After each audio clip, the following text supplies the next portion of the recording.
Hello guys, it's me again. So before we start our topic, just subscribe my YouTube channel. Ayan po ang aking YouTube channel. At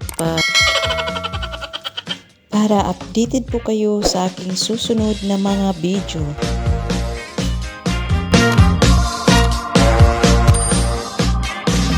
Hello! Good morning to everyone. So, dito na naman po ang inyong kaibigan.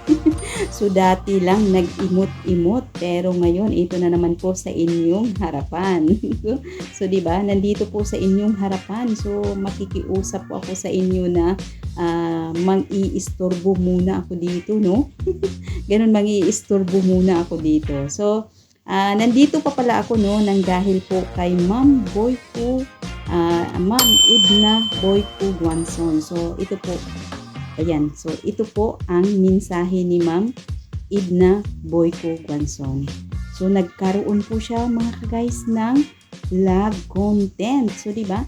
Nagkaroon po siya ng vlog content. So, ito lang po ang masasabi ko sa inyo, ma'am. So, ito po, para po sa inyo, ang video na ito. Ginagawa ko po talaga ito para sa inyong video na ito. So, di ba? So, kailangan mo pong panuorin para po hindi kayo mahihirapan at sundan nyo po ang aking video para po mas mabilis as maiintindihan mo kapag once na nasundan mo ang aking video na ito. So, nagkaroon po talaga siya, guys, ng vlog content. So, bago po natin umpisahan, no? So, maraming salamat po sa lahat. Lahat po na sumusuporta ng aking mga content. So, sa lahat pong nagko-comment dyan, nagre-react. So, laking pasasalamat po ako na nandyan kayo palagi. Hindi kayo nang iwan. So, di ba? So, hindi talaga nang iwan, mga ka-guys, no? Hindi talaga nang iwan. So, nandyan kayo palaging sumusuporta. So, kahit po nagkaroon po ako ng restriction ng ating in-stream ads. Pero okay lang po.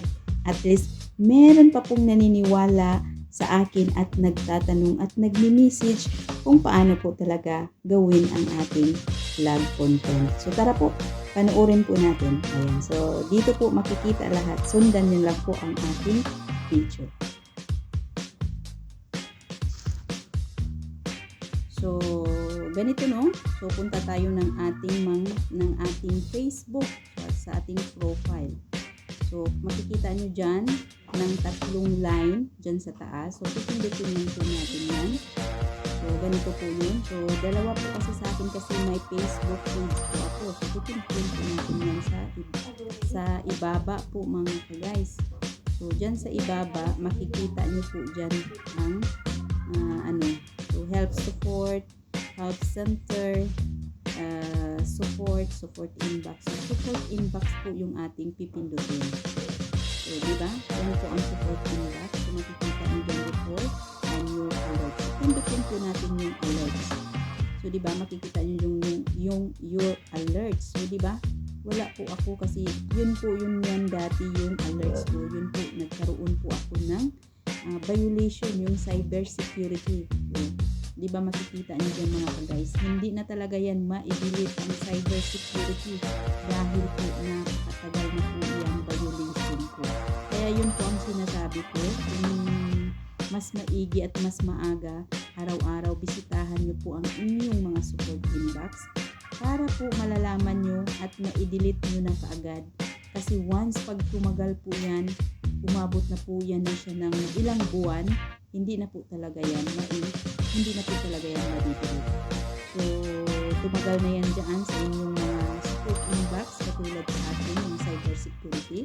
Pero kahit meron po akong cyber security, at least binibigyan din po ako ni Mita ng in-stream ads.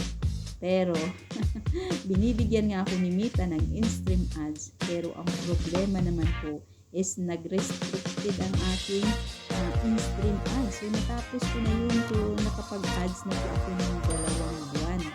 Pero, kinuha po yun ni Mita. Nirestrict po yun ni Mita dahil po ineligible country po dito sa Qatar. So, yun lang po ang masasabi ko.